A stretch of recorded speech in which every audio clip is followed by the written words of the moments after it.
Entering the Mayo Experience. Mayo Experience. Mayo Experience. Mayo Experience. Welcome back from the holidays. It's the Pat Mayo Experience, Week 17 DraftKings picks and preview. It's more or less just going to be a chat about who's playing and who's not playing. See if we can gear our lineups around some core players and figure out the rest from there. If you got a hunch on some backup who's playing, that's on you. Go nuts with that because I got a few guys. That's about it. If you really want to get into the crux of who's playing and not playing, I suggest you go check out the Week 17 ranking show up on the YouTube page right now on DraftKings. You'll love it. Swear to God, it's the best. Couldn't ask for anything better for a Christmas treat.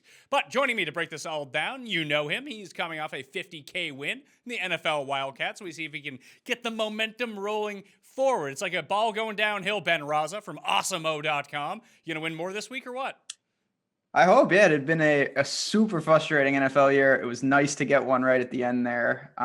We'll see. This is week 17. You said it. This is a different animal than pretty much any other week. So we'll see what we can do here. Do you have an outlying strategy for week 17 just going into it? Like, I know that there are certain teams like the Saints aren't going to play any of their starters. So do you target the backups in that game because they're all cheap? Or do you go with the commodities that you know, do you think?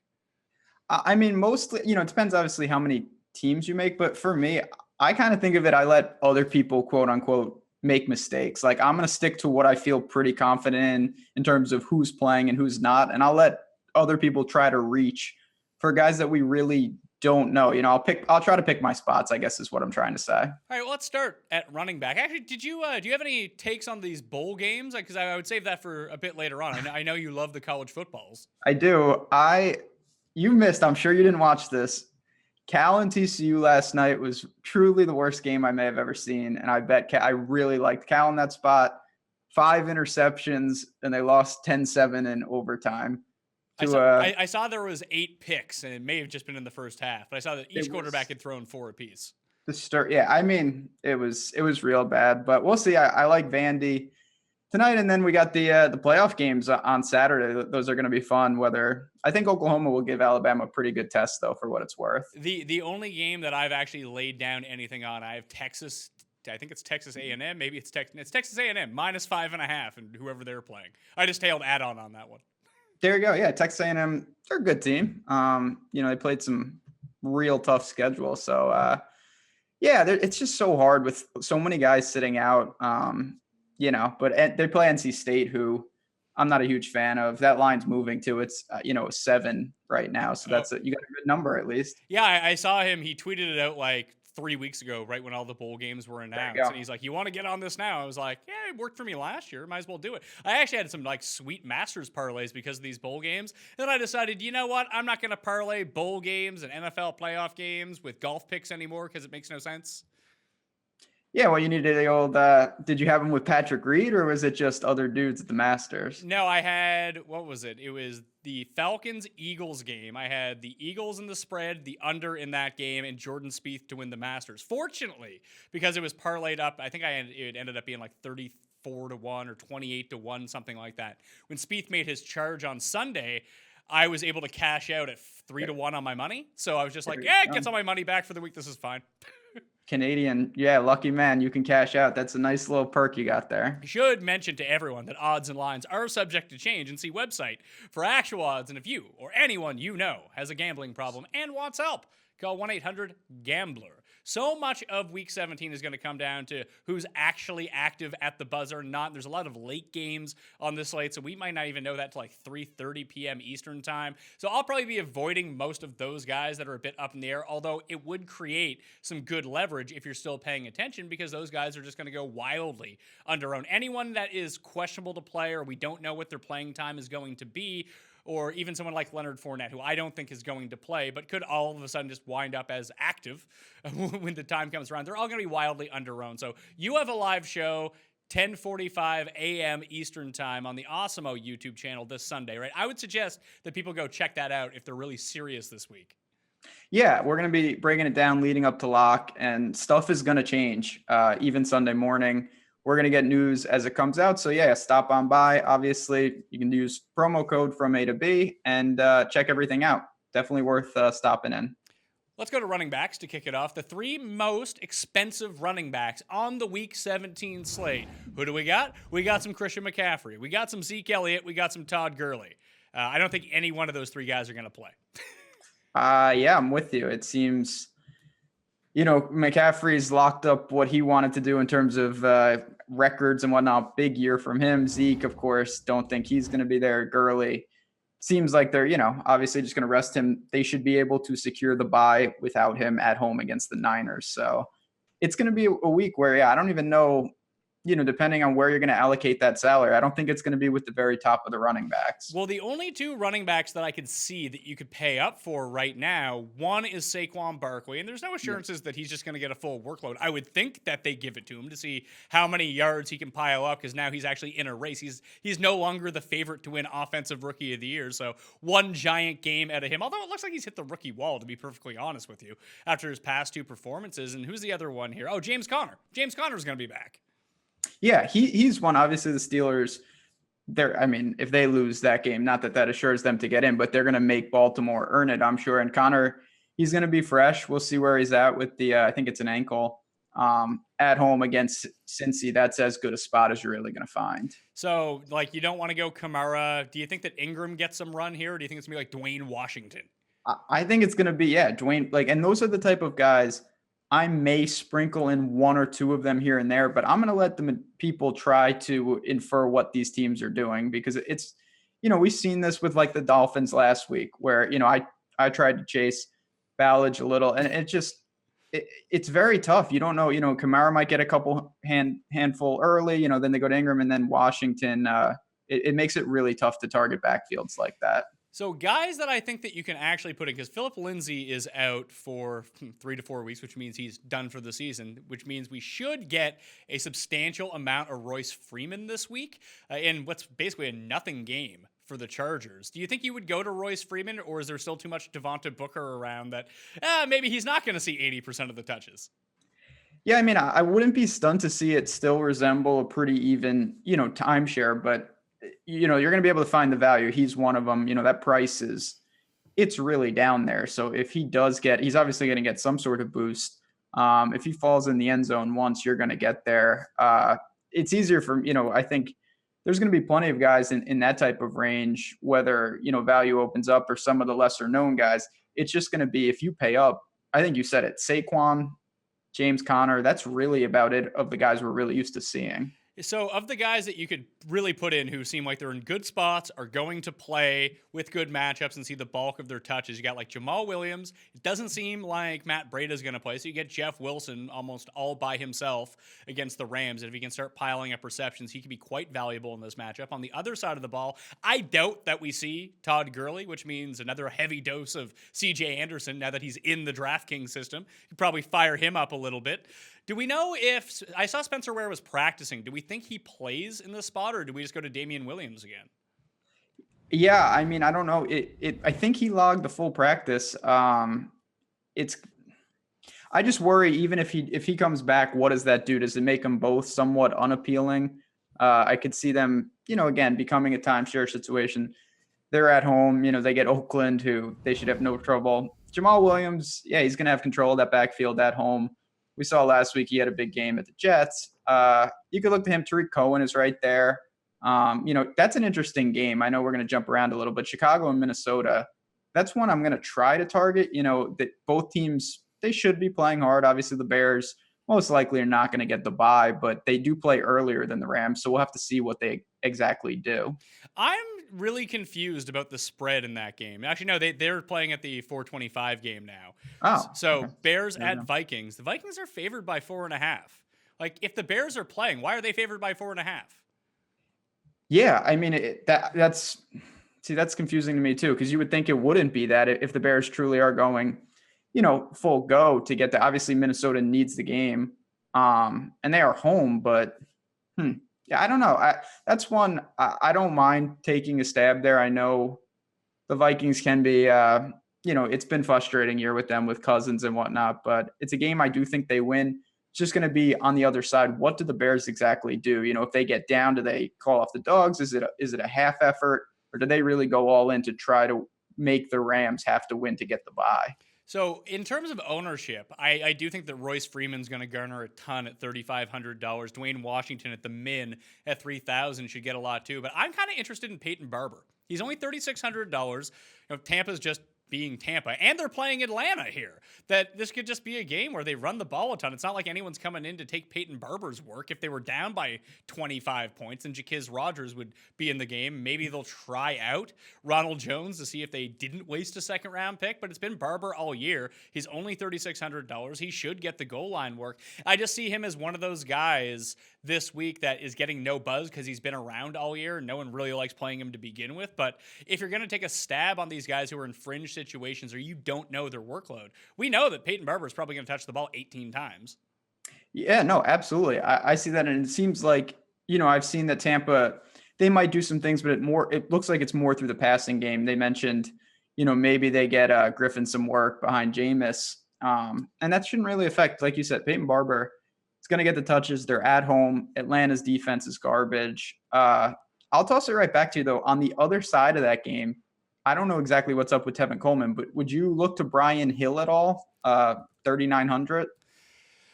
I don't know. Like, is it going to be him? I saw they activated Jeremy Langford last week. So does it just become a split situation with those two guys? This is sort of the conundrum that we end up getting into. Like, yep. Tevin Coleman is expected to practice on Thursday with his groin injury. So I guess we can monitor to see what he does. But even if he does go, like, Tevin Coleman's not good. He's had 2 big games this year and has been crap in the rest of them. That even if he does start, that would probably be the worst case scenario to what happens to the Atlanta backfield, because all of a sudden Coleman's taking 45% of the snaps and Hill gets 45, and then someone else comes in and just steals 15. That's just a tough situation to figure out. Yeah, if I'm with you, if Coleman plays, it muddies the waters. If he sits, Brian Hill's a guy. I definitely could have some exposure. I like him. He's a Josh Allen, former Wyoming teammate. He looked good last week. I think they want to get him some work and some touches, especially if, Coleman got hurt last week and then he really took over. So against that Tampa defense, he's another option down there. Amongst plenty, like we said, you're not going to have trouble finding value. It's more, can you differentiate if you pay up? And, exactly what are you getting from your top end talent? If James Conner returns, and he's expected to, do you think that he'll go back into the same role that he had before he left, or is it going to be some sort of split with Jalen Samuels? Because I don't think that there is going to be a split. It'll just be all James Conner. So do I. More so than that, I think Samuel will get a little more work than he was originally, but it's not going to resemble a timeshare. He'll still be, in my opinion, distinctly behind Conner, who should assume basically an every down role. So the other guys from the top end in terms of pricing, Nick Chubb is there. He's going to play. It just so happens that he's playing the Ravens, which is not an ideal matchup. And Joe Mixon's the other one. They're 14.5-point dogs on the road against the Steelers, but he's still someone that gets every down work. Do you have a preference between Mixon and even I'll throw Chris Carson in there? Not to say that Seattle has a ton to play for, but they can lock up the 5 seed with a win against Arizona, and that's a super easy matchup. Do you have any interest in those type of guys? And hell, I'll even throw in Dalvin Cook, who's $6,300 as well. He's right there. Yeah, I was going to mention Dalvin Cook. Dalvin Cook probably towards the top. Joe Mixon would be the guy if I had to pick. The work is so secure. Obviously, Cincinnati's a mess, but that's a guy I play all the time. And, he's shown, even though Gio's behind him, it's not like he's non-existent in the passing game. If they fall behind, he'll get a lot of targets.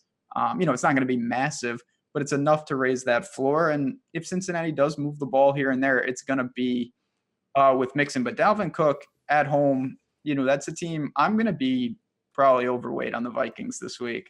And it's scary. It's, like I said, Cousins it's been frustrating, but 6,300 for Dalvin Cook at home. I know it bears obviously good defense, but I think you could do worse than that this week. Is there any possibility that Teddy Bridgewater doesn't start at quarterback for the Saints and it's Taysom Hill? I don't think. I mean, I would say, is there a possibility? Yeah, but I don't think that's what's going to happen. The Saints are a team I have almost no interest even trying to attack outside of if we get an indication of which one of their made up receivers is going to actually play. maybe I'll take a stab with like Traquan or Kirkwood or one of those guys. I think it would probably be Traquan because he got bumped when Ted Ginn came back last week. He played behind Ted Ginn. So if they're resting starters, Ginn would be a starter. Traquan would end up on the field. I only mention it because if Bridgewater doesn't start and it is Taysom Hill, you could get a quarterback, slot him into a running back or flex position at like $4,700. Yeah, I mean, it's just, are they, even if it's him, I don't know, will he see workload or do they want to get him out? Because as crazy as it is, he's a pretty integral part of that team. I wouldn't be surprised for them to completely punt it and just give it to Bridgewater, Dwayne Washington, and then, the Tommy Lee Lewis, somehow he gets like those type of players. And I'm not sure I really want to try to play the roulette with a team like that. So I guess the only other guys that we didn't bring up, Elijah McGuire is in a really nice spot against the Patriots, especially as big underdogs. You can run on the Patriots for one, but if they get down in this game, just expect to see a lot of Robbie Anderson, a lot of Chris Herndon, and a lot of Elijah McGuire, almost like we saw against the Packers last week. So that is a situation that I like a little bit. Do you like, I don't know, like Doug Martin? Because I don't. Like any of the Patriots backs, maybe Darren Sproles? Not really. I guess, yeah, I mean, Elijah McGuire, I could throw my support behind. I was on him last week, worked out well. I think he's just a good player. He's going to get the work. Cannon, he takes a little here and there, but it's McGuire's backfield right now. James White is a guy that I keep thinking maybe I'm going to buy low on. I can get it right. And he wasn't awful last week. He found the end zone, but it's still not nearly what we saw earlier in the year. They've muddied the waters with Burkhead, and obviously Sony Michel. So I wouldn't fault anyone for maybe trying to guess with the Patriots, especially in a Week 17 situation, but it's still a pretty dicey situation. So overall, it sounds like the guy that we like the most at the top is going to be Connor over Saquon Barkley. The thing with me is that, and I think you said this earlier, I'm not 100% there. It's like, oh, Saquon, yeah, he's 100% getting, the normal a million targets, a million carries. I don't think that that's the case per se. He seems more obviously in a better situation than like McCaffrey and those type of guys, but I wouldn't be stunned to see him take on a reduced workload. And that makes me a little hesitant. So the other guys, one would be Jamal Williams. I really like Jeff Wilson at his price point. Peyton Barber is someone that I really like at his price point, and even CJ Anderson at $5,400. It just seems like you don't have to pay up for running back this week. Although usually when that happens, you're probably going to want to have paid up because that's usually who ends up winning. It's like the $3,000 guy, the $3,500 guy. Like, are you going to leave like $3,000 on the table? Like, what's the move here? Like, I'm so confused about it. That's the tricky part. To me, it lends itself to trying to build somewhat of like a hybrid balanced lineup where you can add up, the salary adds up quicker than you would think, even if you're quote unquote not taking any of the top tier. You can get the McGuires of the world, Dalvin Cook for me, those type of guys. And it's basically an average cost of a roster spot. So I'm going to try to still allocate most of the salary they give you. Let's move to receiver. If we're not going to be paying down or up at running back, does that mean we pay up at receiver, or do we make sure that we pay up at tight end this week and just save some of the money there? Yeah, I mean, it depends. Obviously, if you take enough cheapies at running back, you're going to be able to pay up, because even tight end, obviously we have all the big dogs, but there are no, 7,200 is as high as it goes. So I assume AB after that performance last week is going to be mega popular, especially with all the people having the extra money most likely. And I get it. There's nothing, I'm certainly going to have some, but I'll probably try to look, maybe take a stab with Tyreek Hill, who's been, he hasn't had one of his ridiculous craziness games, in a while. And he is at home against the slow secondary of the Raiders. Yeah, of the top end, like I'm looking at it, I went big on DeAndre Hopkins and Devontae Adams last week. They're both around the same price now, $8,100, $8,000. Devontae Adams does, I guess, technically have a chance to finish as the number one fantasy wide receiver this year, unless Antonio Brown has a bananas game once again. But he wasn't practicing on Wednesday. He might end up like Equanimeous St. Brown. Looks like he's going to be out. Like, there's just so many injuries on the Packers side of the ball that if he ends up playing, it could just be him out there against the Lions. And I don't know if Slay's going to play or not. I would probably say no. Yeah, Adams is just it's incredible how consistent he's been. He's going to get, 10 to 15 targets. It feels like he either gets 100 yards or he falls in the end zone. So if he's playing, it's hard not to look to him. And then, I did mention they're a little cheaper, but I'm going to probably try to attack. And it's scary because it's the Bears defense, but I will have Thielen and Diggs in spots because, I know they're going to be playing, and I don't think the ownership's going to be overly high when you look at the matchup and the fact that Cousins has burnt a lot of people over the course of this year. There's a situation here where I feel like, and it really depends on whether or not Jameis ends up playing the entire game and how that Tampa Bay offense works, but it looks like there's going to be no Deshaun Jackson, meaning that everyone's going to have a freak out over Chris Godwin and Adam Humphries, because they both, Godwin has been very inconsistent, but he's had blow-up games, and Humphries just been super consistent. Do you think that means that Mike Evans might go underrated here? It's possible. I worry a little if Ryan Griffin is out there. I don't think that's the most ideal situation, but he got a price drop, as he should, because Evans has had a lot of ugly games, but he's lately been better. 7,700 at home against Atlanta is definitely a plus matchup. So he's the kind of guy, that's the kind of thing where it's like, you're going to have to take some, not sure things. He's the kind of guy similar to Peyton Barber in the sense, it's nothing new. If he's out there and we don't have super clarity, I'll take some stabs and live with the results on a guy like Evans. So I guess the other guy that I know everyone's going to like, and they probably should, maybe New England gets the best of him, but can you even avoid Robbie Anderson again this week? Because if you did it last week, you lost. It's true. I can confirm that. You definitely lost last week. I'm going to try to avoid him. I think he's going to be really popular. This is a totally different spot. They're on the road. I think New England tries to quote unquote take him away. And we've seen Robbie Anderson, his floor is still atrocious. So if the ownership is up there, I'll try to roll to whoever's next to him, whether it's even in a horrible matchup, someone like Landry, Alshon is right there. There are other options. And if I'm getting 1/3, 1/4 of the ownership, I think that's pretty advantageous. D.D. Westbrook is someone that you could potentially go to with Bortles back. I like playing D.D. Plus, he has that chance to return a punt for a touchdown, which he did like 2 weeks ago. I think those were his only points. Either way, he's someone that you can roll with. And then it gets like the Bills receivers. You go with Robert Foster again. He didn't really, he dropped a touchdown. Had he caught that touchdown, he would have had like 20 points. And then Zay Jones ends up being the one that does everything there. Xavier Howard, it seems like he's going to be out for this game, that maybe the Bills just go deep and that's all they do the entire game. Just let it fly. I'd sign me up for that. I'm going to have some Bills exposure. I have Josh Allen. They're at home. It's still dicey, of course, but again, this is week 17. You're not going to find many things where you feel comfortable. And if you do, everyone else has already seen it too. So expect those spots to be popular. What about, you have any interest? We didn't really talk about Julio, but working down the Ridley, Sanu, those guys, they were good last week. That game got out of hand. I think the Falcons are playing pretty straight up as far as I know. I think so. Does that mean we think Julio is going to play or not then? He's the one that's the dicey situation because, I think Ridley's going to be out there, definitely Sanu. And they're the mid-range options, but I don't think you can really pay up for Julio if we don't know. But then at the same time, if you want to take the stab, you might get him at super low ownership in a great spot. You could get him, or hey, it's funny to compare these two guys, but they're both on the injury report and they're both target monsters. But Kenny Golladay is only 6,600 against the Packers. That seems like a really good opportunity for him. He returned to practice on Thursday. Yeah, no, I'm with Kenny Golladay.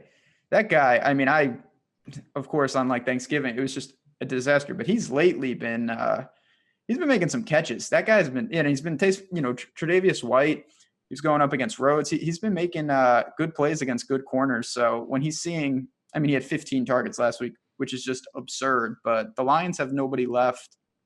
Packers defense, we saw, Darnold and the gang, they moved the ball with ease last week. So 6,600, I see no problem with that price tag. I think that's a pretty good spot. So if you had to list like almost like top 5 favorite receivers this week, who do you think the core guys would end up being? Well, one of the Steelers, obviously, I totally get that. I'll take Juju. Screw it. Let's go with it. Okay. I think that's fine. Yeah, I have no problem with that. For me, I'm going to throw a complete stab with Thielen. I just think that in that game at home. I think the Vikings are going to win the game. And I'll start with him. You mentioned Kenny Golladay. I definitely have him on the list. Working down, I'm trying to think of some cheapies here. This is where it gets. There's not a ton of cheapies. Like one of the biggest ones I can find, like Sterling Shepard at 5,400, only because Odell's not going to play, like more than likely. Yeah, it's Sterling Shepard was actually okay last week. Finally, it's bad though. I mean, but again, we talked about this. There's so much value at running back. Most likely receiver, I'm not going to be looking to dip too much.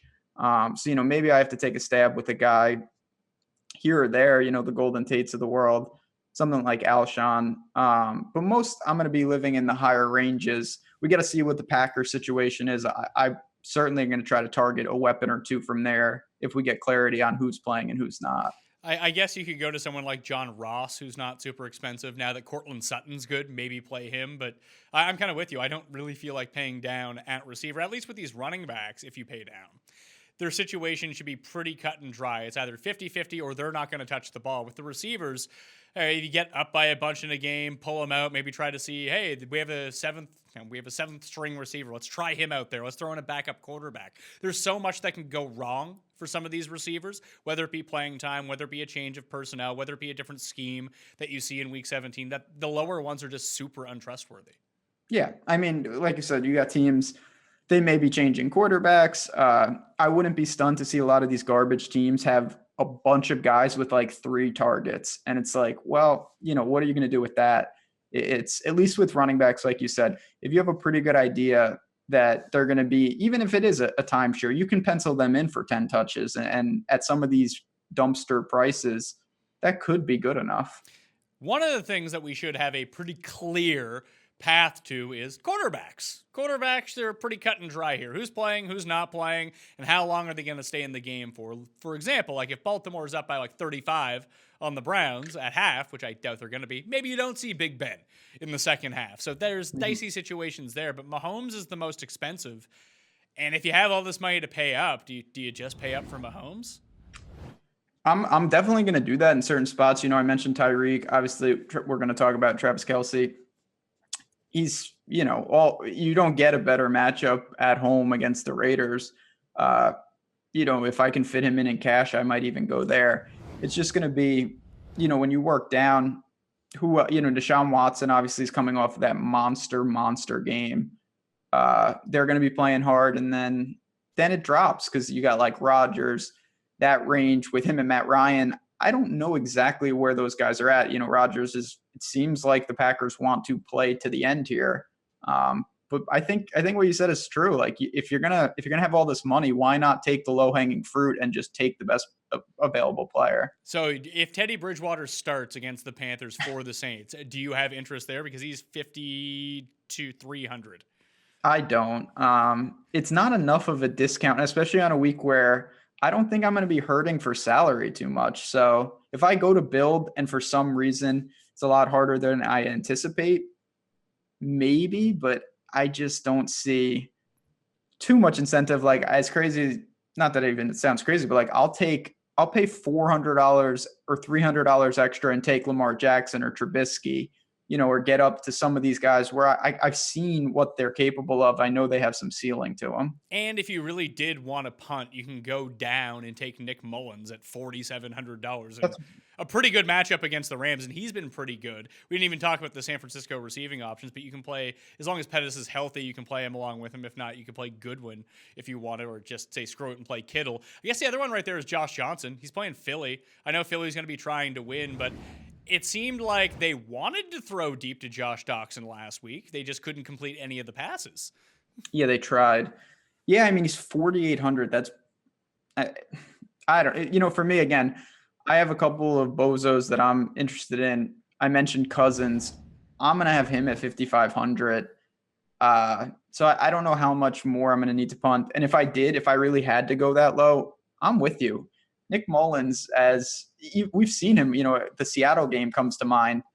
They got smoked in that game, and he had like 500 yards passing. So, when the Rams run it up, that might actually just play right into the hands of someone like Mullins, and he can get there in a garbage situation. So I'm going out of my way to get to Mahomes if I can get to Mahomes in this spot. Just I think he's going to play. He's in a sweet matchup, and he has a chance to break the touchdown record here.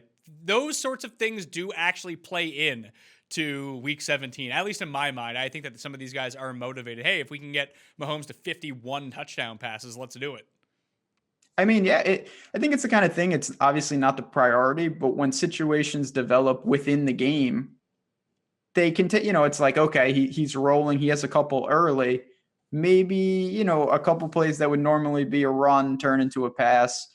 And on a week, like I said, on a week like Week 17, you do have to look at that kind of stuff because we don't have a normal situation where we have defined roles for all the teams. You mentioned that Trubisky and Cousins tier. Right above that is like Goff, Wilson, Jameis Winston, Josh Allen, and Tom Brady. Like, Brady's going to be out there. I don't know how much he's going to be throwing based on what their game plan was last week, but that also could have been a don't let the Bills defense try to kill Tom Brady situation. Let's run all over them. Against the Jets, you can pass all over the Jets.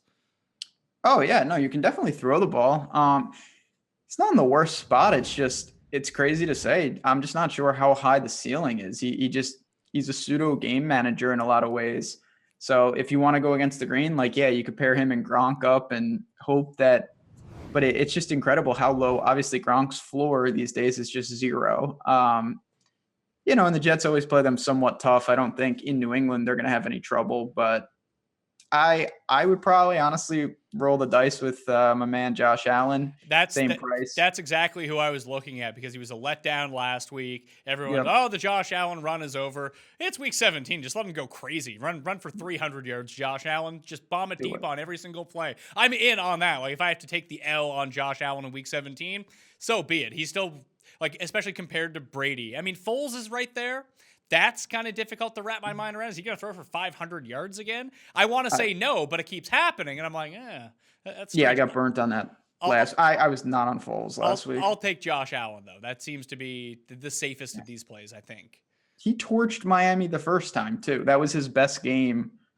He had a boatload of yards rushing. I don't have it in front of me. And he was actually, I think, even pretty good in the passing game. So at home, I'm with you. This is just let him go crazy.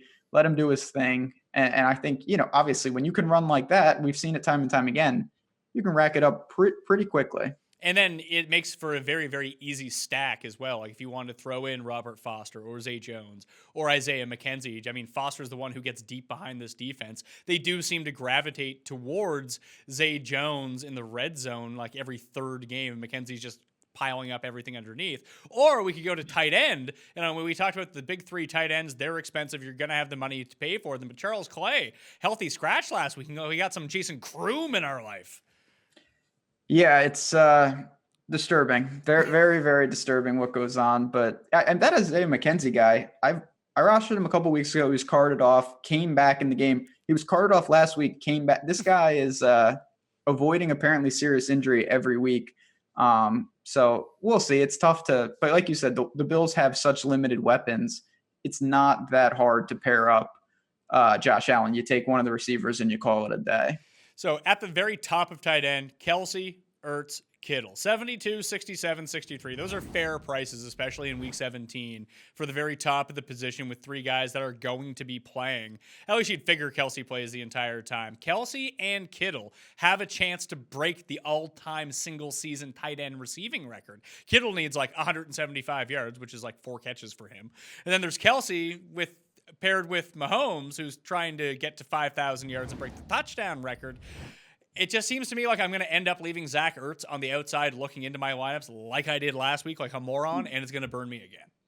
Oh, yeah. Put me in that camp. I don't know what I was doing. I mean, everything worked out well, but my God, I just didn't have Ertz. And yeah, 16 targets later, this is what happens. It seems like obviously Foles, just as much as once they go to this guy all the time, and they should because he's amazing. I'm going to try to get some in. Maybe I match the field on a guy like that. We'll see how popular he is. But if I have the salary, and I think a lot of people are going to, you can pay up this week at tight end, and it makes it a lot easier because these guys just, they're in a different range of outcomes. They're just so much more dynamic than a lot of the tight ends we have. The only other one I would really consider, Evan Ingram, again with Odell Beckham out. He's been very solid every single week that Odell hasn't played over the past 3. So he's a bit of a discount. You can get him at 5,300. So one of these top 3 guys. Do you have a preference of the top 3 guys? Like if you had to play one of them, do you know which one you would play? Because I'm thinking it's Kittle. For me, it's Kelsey. I just think too good of a match. They're just in such a good spot. You know what you could do? Mahomes, Tyreek Hill, Kelsey, flex Kittle, and then just pay down for all the value guys. I'm going to have some full onslaught teams with the top tier teams that are playing everyone. Like there's no doubt in my mind that I'm going to have like Big Ben, Juju, Connor, like Vance McDonald style. And then for the Chiefs, same concept, and just hope that one of them hangs 40, 50 and then pay down at all. Like you said, there's so many cheap guys to choose from. You can make teams like that if you want to. Yeah, I mean, I'm not going to, how many teams do you think you're going to play this week? Like 50, 70? No, like 20, nothing crazy. I'll probably just play 5, and I'm thinking about doing that Chiefs stack for all 5 of them. You can do it like that, and then you just, I mean. Then I mix and match those like $3,500 running backs. No, and it's, I mean, what more could you ask for in the sense that you're relying on the Chiefs offense at home against the Raiders to get you, to set the table for you to have some potential. It's hard to imagine a better spot than that. And then you're going to have multiple outs because some of these quote unquote cheapy chalk guys are going to bust, but others are going to get there, obviously. And the more chances you have to nail them, if you have the stack around them, right, obviously that's the name of the game. So I'd go Kittle, Kelsey, 1A, 1B in terms of tight ends with Ertz right behind them. But if you want to use Ertz, what am I going to say? Don't do that. It seems like a pretty good move. Ingram sort of on a tier by himself. If I had to pay down, I'd go to Hooper or I'd go to Chris Herndon. Those would be the 2 guys.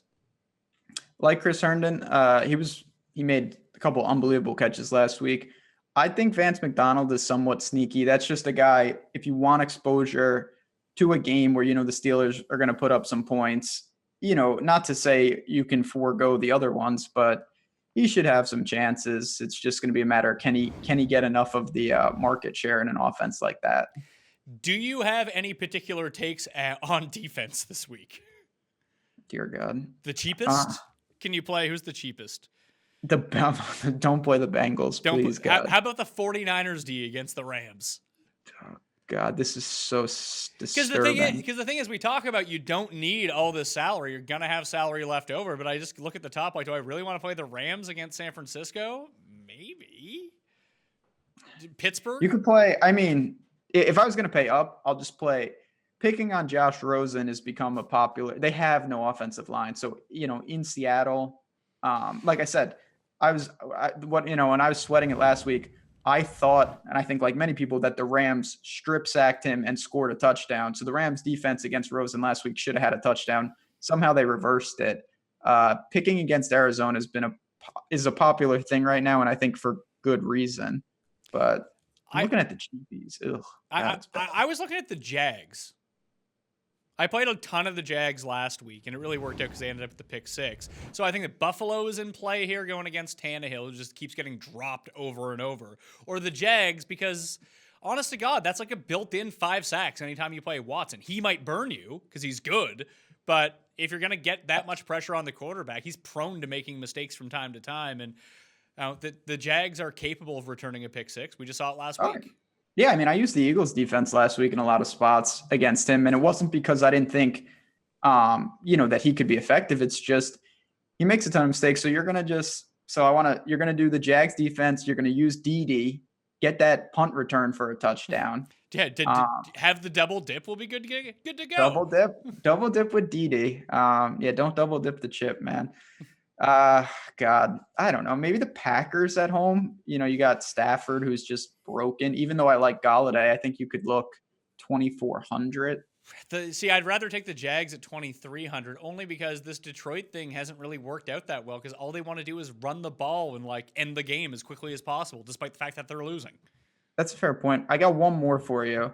And this is, again, I like this offense. What about the Vikings defense at home? 2,500. Trubisky. They've been playing better. I could see them getting after him a little. The pass rush has been a lot better the last 3 It weeks, has. too. Ever since Everson Griffin came back and is like okay again, their defense has looked a lot better. I don't know. I think I might just go Jags. Jags. Hey man, do it. Him and Dede. You better play Dede with him now. Or just say screw it. Play the Saints D at $2,700 against like a 9th string quarterback for the Panthers. Yeah, that's true. Poor Taylor Heinicke just gone. Now they got Kyle Allen. Didn't think he was in the NFL. That could be a problem. Hey, he was 4 for 4 passing last week. Well, he's due for some regression. Then I like I said, I'm a little tainted because I'm coming off the bowl game last night where the winning quarterback, I think he was like 4-16 for like 20 yards and 4 picks. And then they brought in a guy who couldn't even move. It doesn't matter, but yeah, I don't know. There's so many. If there's backups playing, honestly, yeah, you mentioned the Bills defense. I'm just looking at that right now, 2,700. If it's nasty and cold in Buffalo, Tannehill up there, that's not a bad spot either. So Saints, Bills, Jags. Those will probably be my rotation of defenses. And give me the Vikings instead of the Saints. All right. So we talked a little bit about this in terms of stacking. So I like the Chiefs stack. I don't think I'm going to be alone on an island with that. But if it's not the Chiefs, you like the Steelers? I like the Steelers, for the obvious teams that are huge favorites and need to play, those two. And if I have to give an under the radar one, for me, I think the Vikings is a team that I'm going to target their offense. I do think even despite the bad matchup, they could put up some points. Just trying to see what the highest projected point total games are. It's the Chiefs game, 52.5. The Bucks and Falcons, maybe that's just a game to target because there's just an expectancy of points in that matchup. Yeah, I mean, they're two teams that obviously have nothing to play for, but it seems like they're playing it pretty straight up. It's a juicy, stackable game. There's no doubt that I don't think you can use Jameis from what we're hearing, but if you want to use some weapons on the Bucks and pair it up with Matty Ice at QB, I totally get that. We didn't really talk about the Browns at all or the Ravens, only because it's a bad matchup, obviously, from the Cleveland side of the ball, but I feel like you can get to Baltimore's defense every now and then. We've seen it happen throughout the course of the season. Like we talked a little bit about Chubb. What about like the Njoku, Landry, even Baker for that matter? Like, are the Browns a team you want to go as a sneaky stack team, or are they just an avoid? I'm not going to stack them. I think it's just hard to get them there as a team. As a one-off here and there, like I think you can look to their players. Not Chubb for me, it's in a tough spot. I would rather go Mixon. But Njoku, even Landry, to get away from Robbie Anderson, I have no problem with that. And then on the other side, like I don't even pretend. Gus Edwards is a guy. It doesn't matter what I do. I'm never going to get him right. Well, it's hard to get Gus Edwards right because he has to score two. He's a lot like LeGarrette Blount in that sense. Like he got his first pass in 6 games last week. Like if he doesn't score 2 touchdowns, he's not going to get there. No, I'm much more of like let me try to play Kenneth Dixon. I will say Mark Andrews, that was a good stuff on Saturday. That guy, he could be good. If they didn't have 6 different tight ends and they just let him go, he could develop into an actual good player. But sure, but I think that he's going to be wildly overowned because of that one play when you can go to Hooper or Herndon, who's basically the same price. No chance I'd play him in this slate. You're 100% right. Because when you're I was saying this the other day to someone, and I have no evidence of this. I'm just spewing nonsense, but I do think it's true. If you're on a prime time or isolated slate game and you do something, your ownership on the main slate the next week is inflated because so many people were affected by it. Like when you have 2 games on a Saturday, Mark Andrews touchdown, a lot of people would notice that. Whereas if it was on a 12 or 13 game slate, it would go rather unnoticed because he wouldn't have been popular. So here's the last sort of sneaky stack. I have two more things here. I'll start with Chris Carson because I brought him up ever so slightly. Seattle needs to win to get clinched the 5 seed, but they're in the playoffs either way. Do you think they give Chris Carson a full go here? I don't. And that's just a hunch from me. They have so many backs. I think they can kind of, they have the best, I think probably the easiest matchup of anyone at home against Arizona. I have a feeling in the second half we see, whoever else it may be, if it's Mike Davis or Penny or McKissick or, they have a slew of people they could go to. So I don't think that he's going to see the full workload.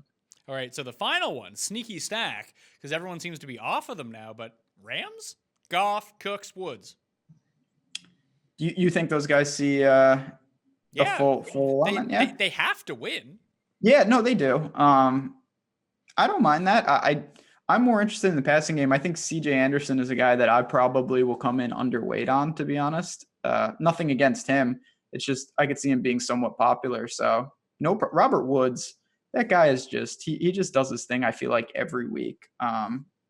So yeah, no problem. Goff, obviously, he's cooled off a lot in people's minds for good reason. He hasn't been as sharp. If you had to bring back one Raider in the Chiefs game, God. I think I'd bring back Richard and get exposure that way. Yeah, I mean, Richard finally found the end zone. It would be him, or I'll probably, if I play Jared Cook, I will have a double tight end because I think you're having somewhat of an opportunity cost, a position cost if you just do that with some juicy tight ends in terms of paying up. But I could run it back with Jared Cook and double up on tight end this week. All right, so the other one would be if you played the Steelers stack, which Bengal would you bring it back with? Mixon? Ross? I mean, I think those are the only Alex Erickson's not walking through certainly I'm not my lineups. Yeah, it's got to be Mixon, or if you want to take, what about your boy Uzama? No dice? I think there's other tight ends that even in this price range I like more. It's so bad. Yeah, I think you have to. I mean, Mixon's the obvious guy. John Ross, when you're that fast, you can always be in. The problem is I don't know how useful that is when they can't get you the ball. So yeah, it's not. They've been using him like from the 2-yard line now to run quick slants. Yeah, he's like a red zone threat. He runs like a 4-2, but I don't know. I think Mixon is your best one-off. All right, Ben Rasa, check him out on the Twitters at Jazzraz DFS. I'm sure we'll be seeing you in the golf season. I hope so. Yeah, I'm ready. It's once bowl season cools off, right around the corner, tournament champions coming up. What's your lock of the bowl season? I would have said, I'm glad I wasn't on the show yesterday. I would have said Cal.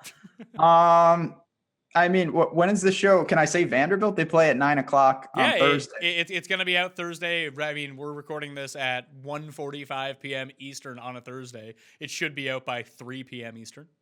6 hours to get those Vandy bets in. Yeah, they play Baylor tonight.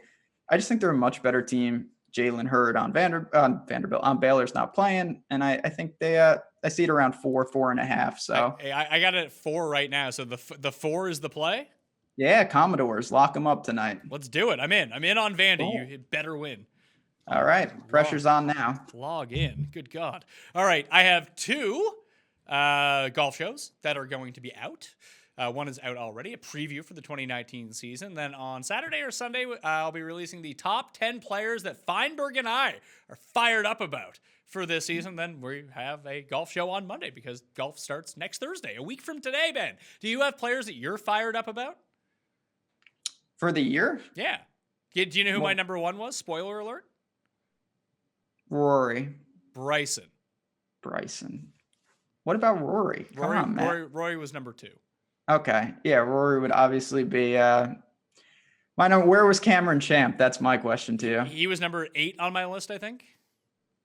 He's not going to be on my list. That guy's going to either make me a lot of money when I fade him or cost me a lot of money. I'm not going to be getting there earlier in the year. Well, he's already overpriced. Like we went through the Masters odds, and he's 40-1 to win. He's not even in the Masters right now. I know. He's 40-1. Like people are going to be betting him and think they get refunded from their books. They don't. Yeah, I know. Spoiler alert, you don't. Thomas Peters, return year from him. God. Is he did he finish top 5 at the Masters last year? He was storming. I don't know if he got the auto invite. He hopefully he did because he could have some issues if not, but we'll see. Yeah, I mean, my usual suspects: Rory, Russell Henley, Bill Haas, obviously. You know how it is. Bill Haas rebound year. Maybe he wins the career builder. Yeah, let's hope. I don't even know what his tour status is these days. It's been ugly. I think he got medical. I don't think he needs the medical because he won the FedEx Cup. So you just auto exempt forever? I think so, because I know he's not exempted to like the Masters and stuff like that. But I know when Snedeker was coming back, that where he had won the FedEx Cup before, it like didn't matter. Interesting, but we'll see. Obviously, and Bill Haas is top 20 all time in earnings. Him and Brandon DeJong in the gang, guys racking up. Mike Weir. Mike Weir. God, it's gonna be Thursday shot tracker. There's nothing better than that. That's always a fun tilting time. Is there shot tracker for Kapalua? I was just about to ask you that. I for some reason, I want to say no. I don't know why there wouldn't be, but I feel like the answer is no. Do you have any hot leans for who wins the Tournament of Champions? Because I've already picked Bryson, but if I had to go to someone else, I saw Reed's odds are like 25-1. He's always good here. I don't hate that. Reed's the kind of guy that I like to play him at things where you don't know exactly where people are at. Tiger's not playing, right? No, Tiger's taking a Tiger. We won't see apparently until Torrey Pines, like usual. Yeah. Okay. If I had to pick a winner, I'll take John Rahm. Ride the momentum with John Rahm. Ride the momentum. Early season. It's going to come out firing. Oh, the one and done. You going to get in the one and done? Oh yeah, I'll be in there. I haven't entered yet, but I was in it last year, and it was it's always so much fun. It got ugly there for a little while, but I'll be in there. I'm assuming you better be in there. No, I'm definitely in. I'm giving away free entries to the one and done. So I'm giving away, you have to watch the preview golf shows for this, but I'm giving away 2 free entries into the Gups Corner. You can just go to gupscorner.com and go enter the one and done. I'm giving away 2 free entries. You can find out how on those shows. And I'm giving away a free membership to fantasynational.com from those shows too. That's like a $200 value. You might want to get on that. I mean, you don't need to, but others can. No, of course. Fantasy National, obviously, awesome stuff. I'm just looking at the bottom. My God, some of these. You're not going with Michael Kim? Jesus, Troy Merritt. Ted Potter? Man, yeah.